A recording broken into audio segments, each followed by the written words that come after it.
사도행전 우리가 9장에 들어왔어요. 사도행전 9장의 스토리는 사울 이야기, 흔히 말하는 사도 바울의 이야기, 뭐 바울이라고 해도 되고 사울이라고 해도 상관없습니다. 그 사람의 이야기인데 지난 시간까지 봤던 장면을 좀 떠올려 보면 어땠냐면 사울이라는 사람은요 땡볕에 길을 걸어갔어요. 원래 유대인들은요 한낮 빛이 가장 내리쬐는 정오에는 안 움직여요. 이날 너무 더워서 낮잠 잡니다. 그런데 이 사울은요 열심을 가지고 다메섹을 향해 걸어가요. 왜 걸어갔냐? 지난 시간 봤던 내용들인데 대제사장에게 공문을 하나 받아가지고 다메섹에 있는 수많은 예수를 믿고 예수를 추종하고 예수를 따르는 그 상도들을 다 붙잡아다가 결박해서 예루살렘을 끌고 오려고 다메섹으로 간 거예요. 그 열심을 한번 생각해 보면요 쉬었다 가도 되는데 쉬지 않고요 그 땡볕에 열심히 걸어갑니다. 거기서 예수님이 찾아오시고 만나주시는 거죠. 그 부분을 제가 지난주에는 이렇게 말씀드렸어요. 어떤 거냐면 이 사울이 특별해서가 아니라는 거예요. 사울이 위대해서가 아니라는 거예요. 야 사울 정도 되니까 성경 엄청 많이 쓰고 위대한 사람이니까 이렇게 특별히 만나줘야 뭐 일도 할 수 있고 이렇게 아니요. 그게 아니라 그 완악함, 고집, 욕심, 자기 열심과 열정으로 나아가던 자를 거꾸러뜨리시는 하나님의 개입하심이라고 말씀을 드렸어요. 아브람도 자녀 낳으려면 막 자기 힘으로 안 되니까 아내의 그 첩을 통해서 어떻게든 아들 얻어보려고 이런 일들 해요. 야곱은 어떻습니까? 자기 힘과 방법으로 인생을 성공했던 자인데 하나님도 이겨먹으려고 했던 자 아닙니까? 안 놓습니다. 안 놓습니다. 하나님이 그의 힘과 능력을 허벅지뼈를 툭 치시는 거예요. 그래서 쓰러져서 하나님이 그제서야 축복하세요. 자기의 방법이 꺾이는 순간 하나님의 방법이 시작된다라는 이야기를 지난주에 말씀을 드린 거예요. 그래서 그 땡볕에 걸어가고 있는데 막 내가 이 교회 다니는 요것들을 그냥 다 잡아다가 그냥 가만히 안 둘 거야 이런 마음으로 가고 있을 때 빛으로 오셔서 사울아 사울아. 그리고 나서 있었던 이야기가 오늘 펼쳐지는 거죠. 우리 말씀 읽고 같이 은혜 계속 나눠볼까요? 5절 말씀입니다. 같이 읽어봅시다. 시작. 대답하되 주여 누구시니까 이르시되 나는 내가 박해하는 예수라. 아멘. 여러분 길을 걸어가는데 누군가가 여러분을 2번 이름을 부르신다면 조심하십시오. 사울아 사울아. 근데 신기한 일이 여긴 같이 일어나요. 햇빛보다 우리가 이제 사도행전 다른 말씀들도 계속 찾아서 지난주에 읽었지만 햇빛보다 더 밝은 빛이 사울을 비추고 이 이후로 어떻게 되냐면 본문 가운데 보면 앞이 아무것도 안 보여줘서 사람들의 손에 이끌려서 다메섹에 이렇게 들어갔다라고 기록을 하잖아요. 그러니까 지금 빛이 임하면서 사울아 사울아 그랬을 때는요 아마 이때부터 아무것도 안 보이는 상황이었을 것으로 여겨져요. 그럼 이 반응이 이제 나오는데 뭐라고 얘기하냐면 우리가 5절에 읽었지만 주여 누구시니까 라고 말해요. 이게 무슨 의미일까요? 이건 적어도 이런 거예요. 사람의 힘과 능력으로 한 건 아니다. 이 음성이 신비한 이 음성이 어디 옆에서 뭐 우리 집사님 권사님하고 이렇게 대화하면서 들리는 그런 음성이 아니라 이건 인간을 초월한 어떤 음성이다라는 걸 그 정도는 깨달았다는 거예요. 그래서 하는 표현이 주여 이런 거예요. 주여 누구시니까. 누구냐는 거예요. 지금 나를 아는데 막 빛으로 나를 쏘고 있고 나를 뒤집어서 지금 아무것도 못 보게 한 이분 누구냐는 거예요. 초월적 존재를 인식하고 자각한 거예요. 이때까지는 어떤 걸로 살았냐? 내 열심으로 내 능력으로 교회 다니는 것들 다 잡아다가 족쳐가지고 내가 예루살렘에 끌고 갈 거야. 이 마음으로 여기까지 왔는데 갑자기 사울아 사울아 아무것도 안 보여요. 이 음성이 막 우리 이렇게 음향에서 에코 넣으면 사울아 사울아 그런 게 아니라 느껴지는 뭔가가 다른 거예요. 이건 신적 존재다. 인간을 초월한 거다. 뭔진 모르겠는데, 누군진 모르겠는데 이 음성은 내가 알고 있는 인간의 음성이 아니라는 거예요. 주여 누구니까? 그때 예수님이 대답하세요. 뭐라고 얘기하세요? 나는 내가 박해하는 예수라. 오늘 본문이요, 테마가 두 개예요. 박해에 대한 이야기가 하나가 있고, 사흘 동안 보지 못하고 먹지도 마시지도 못했던 사울 이야기, 두 가지가 중요한 거거든요. 박해했던, 네가 나를 박해하냐? 나는 네가 박해하는 예수다라고 얘기를 예수님이 지금 하시는데, 사울 입장에서, 여러분이 사울이 되어서 한번 생각을 해보세요. 억울해요. 왜 억울한지를 생각해 볼게요. 억울할 수밖에 없는 건, 사울은요 예수님을 박해한 적이 있어요, 없어요? 엄밀히 따져서 없어요. 박해는 어떤 겁니까? 예수가 예수를 향해서 거짓부렁한다고 말하든가, 때리든가, 채찍을 치든가, 창을 찌르든가, 이런 행위들을 할 때 박해했다, 미워했다라고 할 수 있어요. 그런데 예수님을 향해서 실제로 그렇게 한 적이 있어요, 없어요? 없어요. 그런데 예수님은 사울에게 찾아오셔서 하시는 말씀이, 나는 네가 박해하는 예수야. 이게 신적 존재인 것 같은데, 뭔가 초월적인 분인 것 같은데 이분이 예수라는 거예요. 깜짝 놀라죠. 내가 지금까지 어떻게 살았는데. 예수를 박해한 적은 없는데, 예수 믿는 자들, 예수를 따르는 자들, 이런 사람들은 붙잡아다가 감옥에 가두기도 하고 그랬다는 거예요. 사도행전 8장 3절에 이 사울의 행적이 기록돼요. 8장 3절 같이 한번 읽어볼까요? 시작. 사울이 교회를 진멸할세 각 집에 들어가 남녀를 끌어다가 옥에 넘기니라. 다 잡아다가 남자들, 여자들 붙잡아다가 끌어가지고 감옥에 넘기고, 심지어 스데반이 죽는 장면을 우리가 사도행전 6장과 7장에서 봤는데 그 자리에서도 함께 했어요. 스데반이 주여 나에게 돌 던지는 저들의 죄를 돌리지 마옵소서, 용서해 주시옵소서, 이런 얘기할 때 사울은 어땠냐면요, 그 바로 앞에 있으면서 야, 넌 죽는 게 마땅해 라고 여겼던 사람이 사울이에요. 근데 지금 그 예수가 나타난 거예요. 여러분 깜짝 놀랐죠. 기분 나쁘죠. 예수가 진짜 있었다라는 거예요. 근데 한편으로는 억울한 거예요. 난 예수는 핍박 안 했는데, 예수는 박해 안 했는데, 뭘 했냐면 예수를 메시아라고 믿고, 예수를 그리스도라고 믿고, 예수가 신이라고 믿는 사람들, 예수가 죽었는데 부활했다고 믿는 사람들만 내가 붙잡아다가 이렇게 한 거야. 이거는 어떤 거냐면, 내 입장에서는 이단이나 사이비들을 검증하고 잘못된 것을 깨닫게 한 거야. 이게 뭐가 잘못인데? 주님, 제가 뭘 잘못했는데요? 예수님이라면 얘기해 보세요. 제가 정말 믿게 하셨습니까? 믿게 하시든가. 전 못 믿었는데, 듣지도 못했는데, 저는 성경대로 율법대로 이렇게 살아왔던 것뿐인데 왜 제가 박해했다라고 그럽니까? 이 박해에 대한 이야기가 너무 중요해요. 이 이야기를 좀 깊이 좀 살펴보면, 첫 번째는 이러한 스토리가 배경에 있어요. 예수님이 실제로는 다른 성도들, 남녀 무리나 공동체나 교회나 이런 자들을 핍박했는데, 예수님 입장에서는 뭐라고 말씀하시냐면 나를 박해했다라고 말씀을 하세요. 실제로도 성경에 보면은 이 헬라어 보면 이 부분이 디오케이스 이에수스 그래갖고 예수를 박해했다라는데, 이 박해했다라는 단어가 단수형이에요. 단수형. 그러니까 하나 박해했다는 거예요. 누구 박해했을까요? 예수. 이에수스가 예수예요. 예수를 박해했다는 거예요.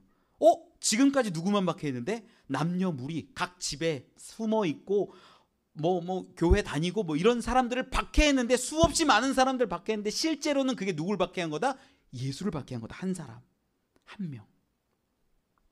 이게 되게 중요한 거예요.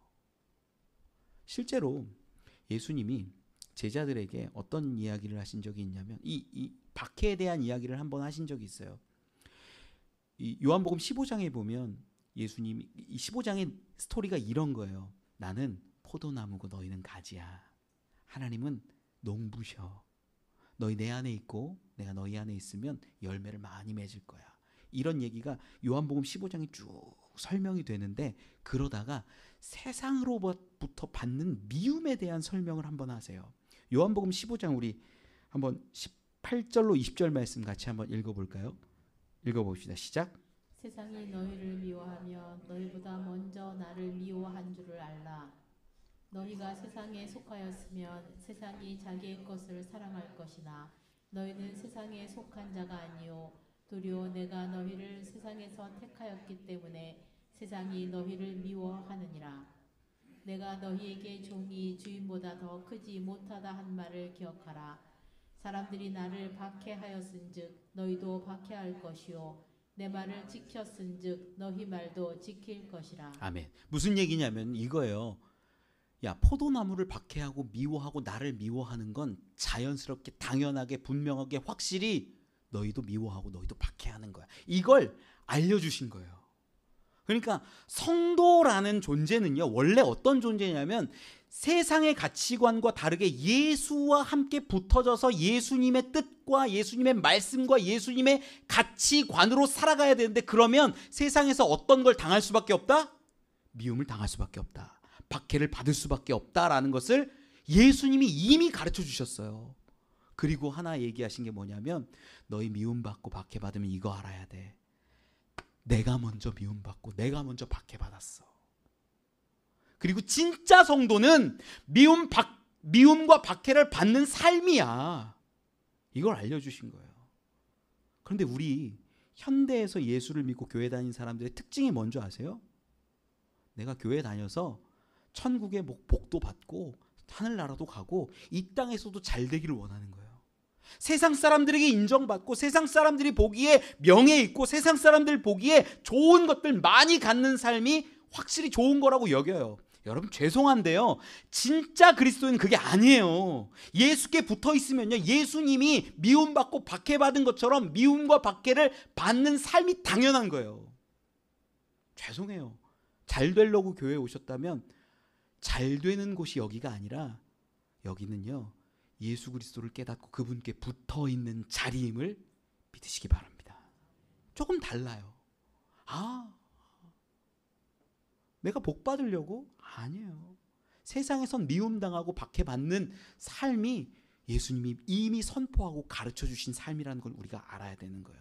자, 이런 배경이 있기 때문에 사람 남녀 각 집에 들어가서 잡아오고 결박하고 스데반 죽는 그 앞에서 야 당연히 죽어야지, 이 스데반 이놈의 새끼 그냥 죽어야 돼, 막 이런 것들을 바라보면서 있었던 예수님이 뭐라고 얘기하시냐면, 나는 네가 박해하는 예수야, 너는 나를 박해했어 라고 얘기하시는 거예요.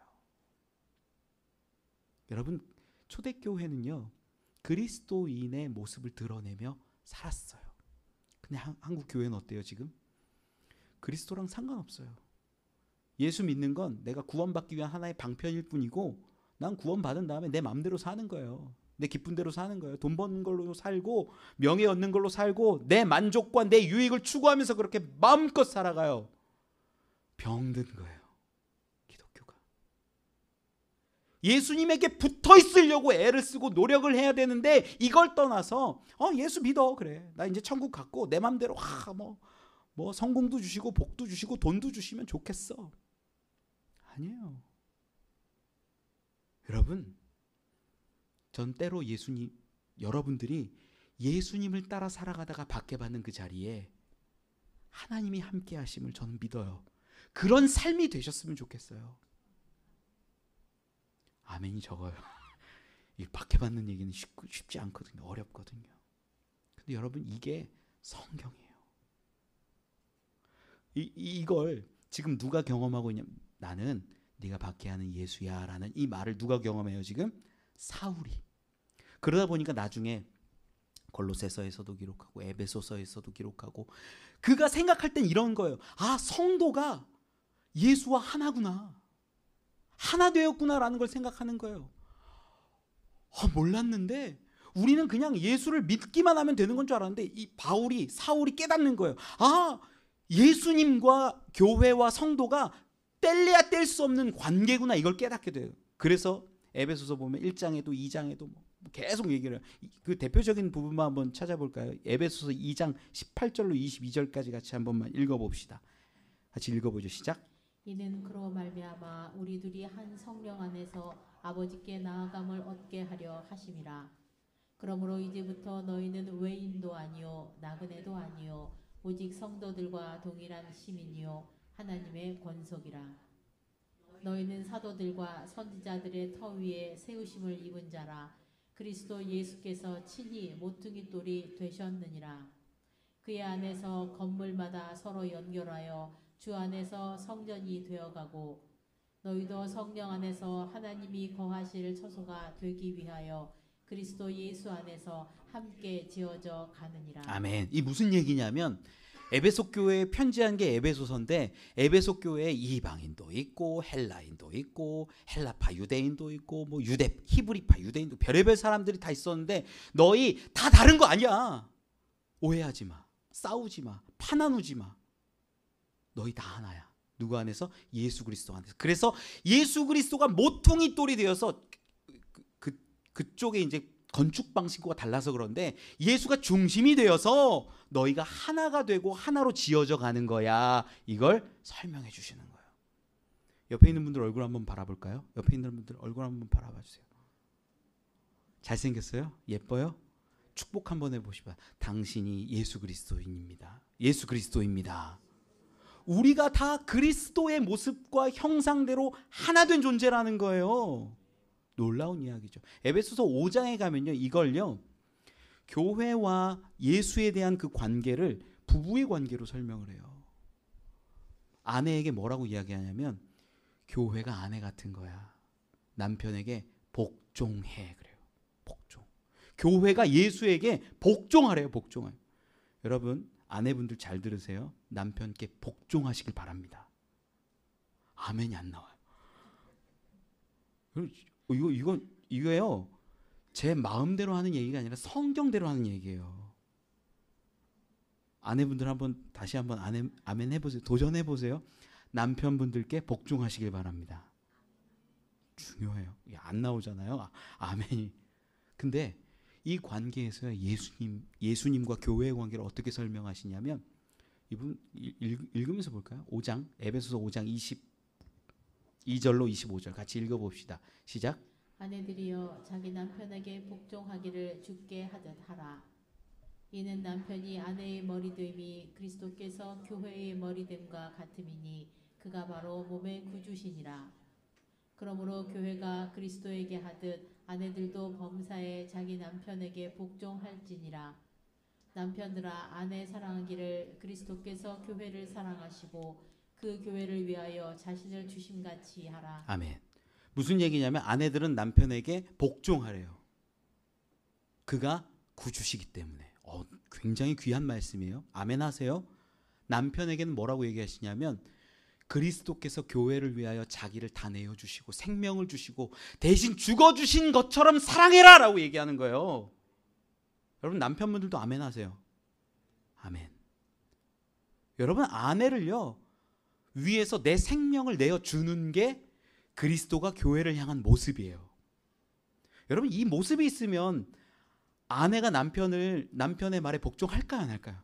복종해요. 복종해요. 순서를 가만히 보면요. 순서를 보면 구원을 누가 먼저 이루셨을까요? 예수님이 먼저 이루셨어요. 그래서 남자가 어떻게 사랑하고 희생하고 헌신하고 내 생명을 내어주느냐에 따라 아내가 복종하는 거예요. 이 원리예요, 원리. 이런 얘기를 어떻게 할 수 있게 되었냐? 에베소서에 있는 이야기, 뭐 나중에 골로새서에 있는 이야기 이런 얘기를 왜 할 수 있었냐? 지금 사울이요. 길을 걸어가다가 사울아 너 지금 성도들 박해했어? 남녀 박해했어? 교회 박해했어? 그거 나 박해한 거야 라는 얘기 한마디에 모든 신학적인 내용들이 다 풀어진 거예요. 그래서 이렇게 얘기하는 거예요. 우리가 에베소서 2장에서도 읽었지만 옆에 있는 사람들이 다 그리스도인입니다. 그리스도의 형상을 닮았고 하나님의 모습을 가지고 있어요. 그러면 미워하면 돼요 안 돼요? 죄송한데 미워하면 안 돼요. 미운 모습이 보여요. 내 마음 가운데 안 드는 모습이 보여요. 한데 그냥 꿀밤을 쥐어받고 싶네라는 생각이 들어도 미워하면 안 된다라는 거예요. 박해하면 안 된다는 거예요. 당신 왜 그렇게 사냐고, 당신은 집사가 돼갖고 권사가 돼갖고 그 모습이 뭐냐고 우리 분노하고 화내고 얘기하는데 그게 잘못됐다라는 거예요. 그때 나를 박해하는 거다라고 예수님이 말씀하실 수도 있어요. 그래서 교회는 사랑하며 살아야 됩니다. 성도는 서로 사랑하고 이해해야 되는 모습이 필요해요. 한 공동체이기 때문에. 말씀을 이제 좀 넘어갈게요. 이제 박해라는 거에서 첫 번째 얘기를 드렸어요. 이 박해는 성도를 박해하는 것이 예수를 박해하는 것이라고 얘기를 우리가 확인을 했어요. 두 번째는 박해가 어떤 박해냐면 이 바울의 고백을 통해서 좀 살펴보면 이 사도행전 22장을 한번 읽어봅시다. 사도행전 22장 3절과 4절 말씀, 이 바울이 직접 하는 얘기예요. 같이 한번 읽어보죠. 시작. 나는 유대인으로 길리기아 다소에서 났고 이성에서 자라 가말리엘의 문화에서 우리 조상들의 율법의 엄한 교훈을 받았고 오늘 너희 모든 사람처럼 하나님께 대하여 열심히 있는 자라. 내가 이 돌을 박해하여 사람을 죽이기까지 하고 남녀를 결박하여 옥에 넘겼노니. 아멘. 바울이 하는 얘기인데 내가 원래 어떤 사람이냐면 나 길리기아 다소 출신이야. 이게 어떤 의미냐면 나 로마 시민권도 있고 귀족이야. 이 얘기예요. 귀족이고 능력 있어. 나 배운 거 가말리엘 문화에서 배웠어. 가말리엘 이름 하나 딱 나오면요, 세계 그 당시 민족 최고의 교사에게 배웠다라는 거예요. 어마어마하게 배웠어. 내 삶은 율법 가운데 완전하게 지냈어. 하나도 부족한 거 없었어. 그런데 내가 뭘 박해했다라고 4절에 기록하냐면 내가 이 돌을 박해했다라고 기록을 합니다. 지금 예수를 박해한 걸 사도행전 22장에 와서 보니까 본인의 고백과 표현으로 보니까 그게 뭘 박해했다? 이 돌을 박해했다라는 것으로 지금 이야기가 흘러져 가고 있다라는 거예요. 실제 그렇죠. 사울은요 예수님을 박해했어요? 아니에요. 성도들을 박해하고 야, 이 사람들 잘못 믿고 있어. 미신에 빠졌어. 사이비에 빠져서 이 사람들 내가 도와줘야 돼 하고 열심을 냈던 거일 뿐이에요. 예수를 만나기 전까지. 그리고 예수님을 만나니까 이제 달라지는데 그의 고백을 보니까 이 돌을 박해했대요. 돌을. 이 도가 뭘까요? 이 도가요 어떤 거냐면 복음이에요. 복음이라는 돌을 박해했다라는 거예요. 박해했다라는 거. 여러분, 사울은요 어떻게 살아왔냐면 한치의 부끄러움도 없는 완벽한 인생을 살았어요. 귀족이지요. 제대로 배웠죠. 율법으로는 그 교훈이 하나도 잘못한 거 없이 살아왔던 인생이에요. 우리 신앙생활로 따지면요, 교회 한 번도 안 빼먹고 11조 한 번도 뭐 잘못한 적 없고 더 많이 했고 봉사했고 교육 들었고 전도했고 모든 거 다 했다라는 거예요. 그런데 이런 모습인데 불구하고 예수 그리스도 그 돌을 박해했다라고 말하는 거랑 비슷한 거예요. 이게 뭘까? 우리가 가장 중요하게 알아야 되는데 이 복음이라는 것의 가치에 대해서 한 번 더 고민해 봐야 돼요. 여러분, 이 도는요 뭐냐면 어떤 거냐면 예수가 나를 위해 죽으시고 부활하셨다라는 이것이 도예요. 이게 복음이에요. 다른 거 없어요. 그런데 교회가 수많은 사람들이 지금도 한국교회에서 이루어지는 일들이에요. 이 도를 가치 있게 여기고 가르치고 선포해야 되는데 이것과 더불어서 다른 것들을 많이 붙여요 여기다가. 그러니까 문제가 되는 거예요. 저 어렸을 때는 그런 선생님들이 있어요. 교회 학교 선생님 중에 야, 너 거짓말하고 너 교회 안 오고 그럼 너 지옥 가. 저 어렸을 때 그런 선생님들이 있었어요. 무슨 의미냐면 의미는 알아요. 지금 보면 교회 안 가고 너 딴짓하고 뭐 오락실 가고 그러면 막 지옥 가 이렇게 얘기한 게 잘 신앙생활 해라 이런 의미겠죠. 뭐 이렇게 헌금 100원 받았는데 너 그거 헌금 안 드리고 오락실 가고 그거 뭐 과자 사 먹고 그럼 너 지옥 가 이렇게 가르쳐준 선생님들이 있었는데 여러분 죄송한데요. 그런 잘못된 가르침이 교회를 병들게 했다라는 거예요. 병들게. 왜 그러냐? 지금도 똑같아요. 목사님이 만약에 교회를 막 부유하게 만들려면 여러분 천국 가기 위해서 헌금하십시오. 1,000만 원 하면 뭐 어떻게 되고 2,000만 원 하면 어떻게 되고 막 이렇게 했다고 예를 들어볼게요. 그러면 구원은 뭐에 있어요? 헌금에 있는 거예요. 헌금으로 우리가 구원받을 수 있어요? 없어요. 죄송한데 없어요. 그게 아니라는 거예요. 내가 100원 엄마한테 받아가지고 헌금해야 되는 그거 삥땅 쳐갖고 내가 맛있는 거 사 먹으면 지옥 갈까요? 죄송한데 아니에요. 그런 걸로 구원받고 천국 가고 이런 이야기가 아니에요. 구원은 오직 어디에 있냐? 예수 그리스도께서 나를 위해 죽어주시고 부활하셨다라는 이 놀라운 도의 복음에 있다라는 거예요. 그런데 여기에 자꾸 뭔가가 붙어요. 뭐가 붙어요 자꾸. 야, 교회 열심히 다녀야지. 안 그럼 지옥 가. 그런 말 하지 마세요. 교회 안 와도요, 하나님이 택하신 백성은 결코 잃어버리지 않음을 저는 믿습니다. 그게 하나님의 신실하심이고 하나님의 이끄심이에요. 이끄심. 그 하나님을 믿는 거지 내 열심을 믿는 게 아니에요. 지금 바울은요 깜짝 놀란 거예요. 나 지금까지 열심히 살았는데 율법적으로 하나도 틀린 거 없었는데 내 생각과 판단과 내 노력과 열심이 나를 여기까지 있게 했는데, 그런데 그게 예수가 구원이고 생명이라는 그 도를 박해한 게 되는 거예요. 여러분 교회 안에서 자칫 잘못하면 오해하게 합니다. 이 도를 박해하는 일에 열심을 내고 있는 모습들이 우리 안에 있을 수 있다는 거예요. 좋게 권면하죠. 목사님들이 실수 제일 많이 해요. 그래도 예배 드리셔야 되지 않겠습니까? 그래도 교회 오지 않으셔야 되지 않겠습니까? 좋게 권면하고 그러면 안 되죠. 근데 여기서 이제 자칫해갖고 잘못해서 그러면 자녀로서 탈락됩니다. 구원 못 받습니다.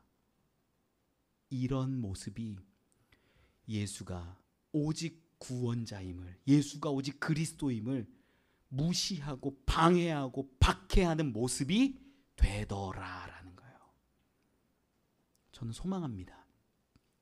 우리 교회는 오직 예수가 그리스도됨을 고백하고 선포하는 교회가 되길 원합니다.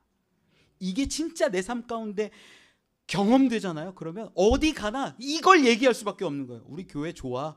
우리 교회는 뭐가 있어? 아니요. 우리 교회는 예수가 있어. 우리 교회는 생명이 있어. 다른 데는 모르겠는데 정말 교회에 필요한 건 예수야, 복음이야, 생명이야. 이걸 증거할 수 있는 자들이 되더라라는 거예요. 전 여러분들이 그랬으면 좋겠어요. 복음으로 회복되는 분들이 되시길 축원합니다. 지금 바울은 열심을 내어서 땡볕에 걸어가는 그 열심을 통해서 자기의 어떤 옳음을 드러냈는데, 자기의 의를 드러냈는데 그게 예수를 박해하는 모습이 되었다라는 거예요. 너무 속상해요. 우리도 그럴 수 있어요. 시간이 많이 갔어요. 돌아와서 우리 6절로 9절까지 쭉 읽고 이 사울의 사흘의 시간에 대해서 같이 이야기를 좀 나눠보죠. 6절로 9절입니다. 시작. 너는 일어나 시내로 들어가라. 내가 행할 것을 내게 이를 자가 있느니라 하시니, 같이 가던 사람들은 소리만 듣고 아무도 보지 못하여 말을 못하고 서 있더라. 사울이 땅에서 일어나 눈은 떴으나 아무것도 보지 못하고 사람의 손에 끌려 다메섹으로 들어가서 사흘 동안 보지 못하고 먹지도 마시지도 아니하니라. 아멘. 이 놀라운 신적 존재를 경험해서 나는 내가 핍박하는 예수다라는 얘기를 딱 듣고 완전히 꼬꾸라졌을 것 같아요. 그러니까 보이던 사람이 앞이 안 보이니까 방향 감각도 잃었을 테고 넘어졌을 가능성도 있지요. 그러다 보니까 오늘 본문 8절 가운데에서도 사람의 손에 끌려 다메섹으로 들어갔다 이렇게 기록을 해요. 그러니까 앞이 안 보이니까 누군가의 도움이 필요한 거죠. 갑자기 이제 소경이 됐으니까. 그런데 9절 말씀에는 이런 표현을 합니다. 사흘 동안 보지 못하고 먹지도 마시도 아니하니라. 보지 못하는 건 알겠어요. 내 힘과 능력으로 볼 수 있어요, 없어요? 없잖아요. 보지 못하게 된 건 사건이에요. 사고예요. 어쩔 수 없어요. 외력에 의한 하나님의 어떤 초월적 능력과 힘에 의해서 안 보이게 된 거예요. 이건 어쩔 수 없어요. 내 힘으로 극복할 수가 없어요. 그러면 먹는 건요. 먹을 수 있어요, 없어요? 마실 수 있어요, 없어요? 그런데 그는 어떻게 해요? 안 먹고 안 마셨대요. 왜 그럴까? 고민해 봐야 되는 거예요. 여러분, 성경은요. 왜 안 먹었을까? 왜 안 마셨을까? 여러분, 3일 안 먹고 안 마시면요, 거의 목숨을 걸고 뭔가 금식하는 그런 행위에 속해요. 3일 동안 안 마실 수 있어요? 안 먹을 수 있어요? 왜 그랬을까? 이게 놀랍게 다가오는 거예요. 뭐냐면, 난 지금 예수 믿는 자들을 붙잡고 예수 믿는 자들을 잡아다가 옥에 가두고 이런 노력을 위해서 열심을 내서 땡볕에도 걸어가고 있었는데, 내가 했던 행위들에 대해서 부정당하는 거예요. 누구에게? 신적 존재에게. 네가 지금 날 핍박하고 있어, 날 박해하고 있어, 내가 그 예수야 라는 이야기를 딱 들었을 때, 난 지금까지 뭐 했지? 난 지금까지 어떻게 살았지? 내가 지금 뭐 한 거야? 내가 잘못한 거야? 이걸 막 머릿속에서 혼란이 시작됐을 거예요. 첫 번째는 이런 거였겠죠. 진짜 예수야? 진짜야? 그런데 그 음성이 지워지질 않아요. 나는 내가 박해하는 예수라, 예수라, 예수라. 3일 동안, 72시간 동안 뭐 생각했을 거야? 나는 내가 핍박하는 예수라, 예수라. 내가 예수를 핍박했다고? 내가 신적인 존재 이분을 핍박했다고? 내가 사람들 붙잡아온 게 그거라고? 이 마음 가운데 어려움이 어마어마했을 거예요. 그러면서 누가 떠올랐을 것 같아요? 8장 3절에도 읽었지만, 각 집마다 들어가서 남녀 사람들을 끌어다가 결박해서 옥에 가두는 그 모습들, 그 사람들의 얼굴이 막 떠오르지 않았을까요? 우리 사도행전 6장에서도 기록하지만, 스데반이 죽을 때 사울이 거기 있었어요. 스데반의 얼굴이 어떻게 변해요? 천사의 얼굴처럼.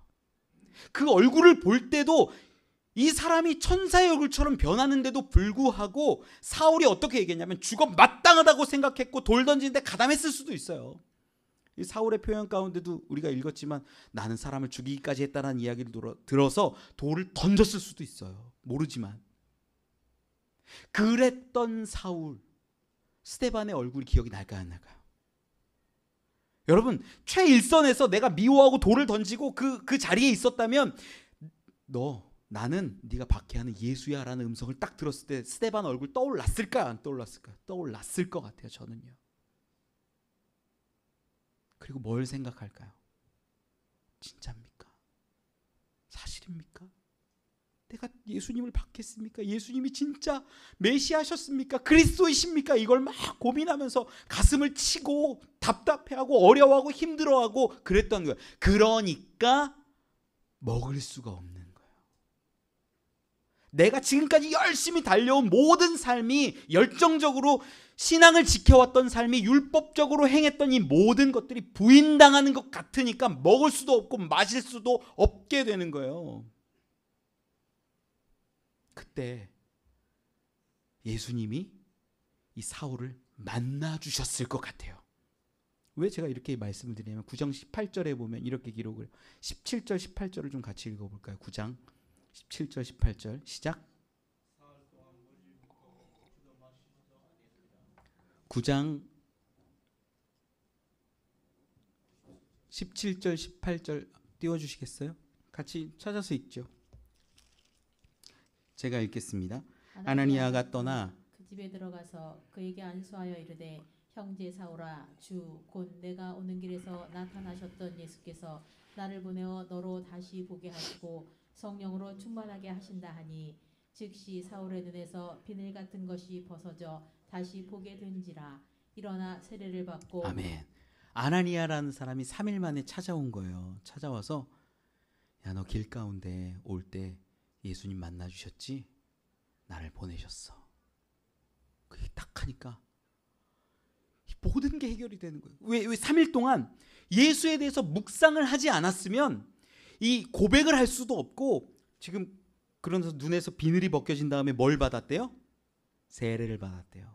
예수가 그리스도다, 예수가 메시아다라는 고백이 있어야지만이 세례를 받는 건데, 이 세례를 받았어요. 그러면 그 3일 동안 뭘 했을까요? 예수님 만나 주신 거예요. 찾아와 주신 거예요. 여러분, 놀라운 이야기인 게요, 우리는 막 성경 펴가면서, 자, 복음 들어보셨습니까? 예수 믿으면 구원 받습니다 해가지고 믿으시겠습니까? 영접기도 하고 뭐 이렇게 하잖아요. 근데 본문 가운데 그 3일 동안에 어떤 일들이 있었냐면, 예수님이 바울을 찾아와 주신 거예요. 사울을. 나야, 나를 박해했지? 아니야. 보지 못하고 먹지 못하는 그 시간 가운데 그 3일 동안 하나님은요 바울을 설득해내셨고 깨닫게 하시고 보여주시고 소망을 주신 거예요. 그랬더니 인생이 바뀌더라라는 이야기예요. 여러분, 이런 스토리는요 성경에 굉장히 많이 나와요. 굉장히 많이 나와요. 우리가 하나만 좀 성경을 좀 이야기를 하면 창세기 22장에 보면 아브라함이 100세가 되었을 때에 아들 이삭을 낳아요. 근데 하나님이 이 아들 이삭을 3일 길을 가면 있는 그 모리아산 그 땅에 가서 번제를 드리래요. 여러분, 100살에 낳은 아들이면요 이건 눈에 넣어도 안 아프고요 너무 사랑스럽고요 너무 귀한 존재예요. 그런데 이 아들을요 번제를 드리라는 거예요. 이걸 받아들일 수가 있어요? 아브라함 입장에서 받아들일 수 없어요. 그런데 하나님의 그 말씀이 권위가 능력이 있으니까 막 준비는 하는 거예요. 아들 가자, 아빠랑 가서 3일 길 가서 저기 모리아산 가갖고 거기서 우리 번제하고 오자. 막 나귀에다가 뭐 짐도 싣고 뭐 불도 들고 뭐 이렇게 종이랑 같이 걸어가는 거예요. 그 3일 동안 뭐 했을까? 3일 동안 하나님 왜요? 100세에 주신 이 아들을 왜 제가 바쳐야 되는데, 왜 번제를 해야 되는데, 왜 죽게 해야 되는데요? 고민했을까요? 안 했을까요? 했을 거예요. 불평했을 거예요. 불만했을 거예요. 인정하지 못했을 거예요. 속이 상했을 거예요. 화가 났을 거예요. 왜 나에게 소망을 끊으십니까? 왜 이렇게 하십니까? 말이 안 되잖아요.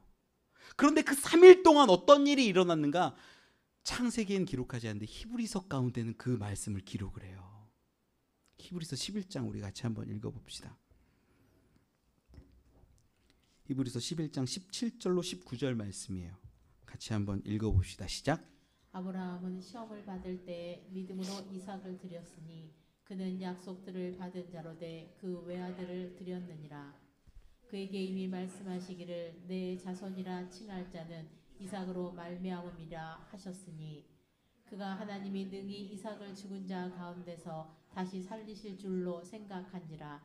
비유컨대 그를 죽은 자 가운데서 도로 받은 것이니라. 아멘. 아브라함이요 그 3일 동안에 하나님의 어떤 설득을 받았냐면 죽어도 살려내. 죽었지만 살려내. 이 하나님의 이끄심을 아브라함은 받았던 거예요. 그래서 끝까지 가서 모리아산 가서 그 3일 동안 마음은 힘든데 어려운데 난 할 수 없겠다라고 생각드는데 하나님이 끝까지 설득해내셔서 그를 바치려고 했어요. 정말로 칼을 들고 잡으려고 할 때 그때 천사가 나타나서 하는 말이에요. 아브라함아 아브라함아 그만둬라. 하나님이 이끄셨는데 멈추니까 다른 것으로 제사하고 그 아들 그렇게 죽이려는 그 모습을 보니 내가 너를 이제야 사랑하는 줄 알겠다. 인정하세요. 그 3일 동안 고뇌가 됐겠죠. 힘들었겠죠. 인정 못했겠죠. 그런데 하나님이 끌어내시는 거예요. 여러분 요나서 1장에 보면요. 요나서 1장에 보면 어떤 이야기가 나오냐면 니느웨라는 성으로 가라는 요나 이야기가 나와요. 야 니느웨에 정말 내가 살리고 싶은 영혼들이 있는데 좀 요나야 갔으면 좋겠어 라고 얘기하는데 이 요나 입장에서 니느웨 가고 싶지가 않은 거예요. 철천지 원수 같고 미운 거예요. 그래서 다른 배를 타서 다시스를 향합니다. 근데 거기에서 문제가 생겨가지고 사람들이 요나를 바다에 집어 던져버려요. 바다 깊숙이 빠져요. 요나서 1장 17절에 보면 이렇게 기록을 합니다. 같이 한번 읽어볼까요? 시작. 여호와께서 이미 큰 물고기를 예비하사 요나를 삼키게 하셨으므로 요나가 밤낮 3일길을 물고기 뱃속에 있으니라. 아멘. 3일 동안 어디 있었대요? 물고기 뱃속에 있었대요. 가끔 우리 동화 같은 데 보면 이런 스토리를 이렇게 풀어가느라고 뱃속에서 어떤 공간이 있어가지고 등불 켜놓고 무릎 꿇고 기도하는 요나 막 모습 나오잖아요. 말도 안 되는 얘기예요. 그거는 그냥 물고기 뱃속에서 무슨 불을 켜요. 말도 안 되는 얘기예요. 불 켤 수도 없고 그냥 거기 진짜 온 몸이 딱 붙어가지고 그 물고기 뱃속에서 아무것도 할 수 없는 그런 상황이었을 거예요. 숨도 제대로 못 쉬고 호흡도 안 되고 앞이 보여요 안 보여요? 안 보여요. 사울처럼 아무것도 할 수 없어요. 정말 내가 왜 여기 있지? 내가 어쩌다 이렇게 됐지? 이런 고민과 모든 소망이 끊어진 그때 요나서 2장을 보면 놀라운 이야기가 기록돼요. 2장 3절과 4절 말씀 같이 한번 읽어봅시다. 시작. 주께서 나를 깊음 속 바다 가운데에 던지셨으므로 큰 물이 나를 둘렀고 주의 파도와 큰 물결을 다 내 위에 넘쳤나이다. 내가 말하기를 내가 주의 목전에서 쫓겨났을지라도 다시 주의 성전을 바라보겠나 하였나이다. 아멘. 하나님, 저 아무것도 안 보이는데요? 저 바닷속에 빠져있고 물고기 뱃속에 있는데요? 정말 지금 아무것도 못하겠는데요? 소망도 끊어졌는데요? 이제 다시 주의 성전을 보겠습니다. 그의 소망이요, 놀랍게 시작돼요. 8절 9절에 가면 이렇게 기록을 합니다. 8절 읽어볼까요? 시작. 거짓되고 헛된 것을 숭상하는 모든 자는 자기에게 베푸신 은혜를 버렸사오나 나는 감사하는 목소리로 주께 제사를 드리며 나의 소원을 주께 갚겠나이다. 구원은 여호와께 속하였나이다 하니라. 아멘. 요나가요, 물고기 뱃속에 들어가서 아무 소망도 끊어지고 보이지도 않고 죽을 것 같은 그 상황 가운데 성전을 보겠습니다. 구원은 어디에 있는 게 아니라 여호와께 있습니다. 이 이야기를 하는 거예요. 그 3일 동안 어떤 일이 벌어집니까? 그래서 10절 가면 물고기가 이제 요나를 토해내고 그가 니느웨 가서 복음을 전하는 이야기예요. 여러분, 아브라함이 3일 길을 가는 동안에 왜 나에게 소망을 끊으십니까? 왜 아들을 죽이라고 하십니까? 번제를 드리라고 하십니까? 속상하고 힘들고 어려워 죽겠는데 하나님이 설득해내셨고, 요나도 생명이 끊어질 것 같은 그 고통과 아픔, 아무것도 안 보이는 그 가운데 하나님께서 찬양과 감사로 바꾸어 내셨어요. 오늘 본문으로 돌아와서 볼까요? 사울에겐 어떻게 하셨을까? 그냥 못 먹고 못 마시고 앞이 안 보여서 그냥 이렇게 누워 있었을까요? 아니에요. 하나님이 만져주시고 만나주시고 불러주셔서 깨닫기 시작했다는 거예요. 그러니까 일어나서 아나니아 만났을 때 세례받고 제자들과 함께 있다가 이제 복음을 위해, 예수 그리스도를 위해 살아가는 그가 되었더라라는 이야기가 흘러져 가는 겁니다. 말씀을 맺겠습니다. 여러분, 우리 인생을 살아가다 보면 안 보이는 상황들이 생겨요. 정말 모든 게 보이지 않는 그런 상황들이 일어나요. 소망도 다 끊어지고 아무것도 할 수 없고 숨도 못 쉴 것 같은 그런 상황들이 분명히 찾아와요. 성경이 늘 이야기하고 있는 것들을 가만히 보면 그때마다 하나님이 만나주시고 그를 붙드시고 설득해내셔서 부활을, 하나님 나라를 바라보게 하셨다라는 거예요.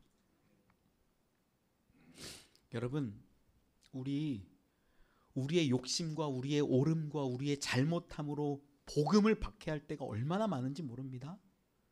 여러분, 바뀌세요. 이제는 오직 예수 그리스도만 바라보며 살아가는 분들이 되셨으면 좋겠고, 만약 우리 안에도 아무것도 안 보이는 흑암 같은 그러한 상황과 시절이 있을지라도 하나님이 그 가운데 만나주시고 회복시켜 주셔서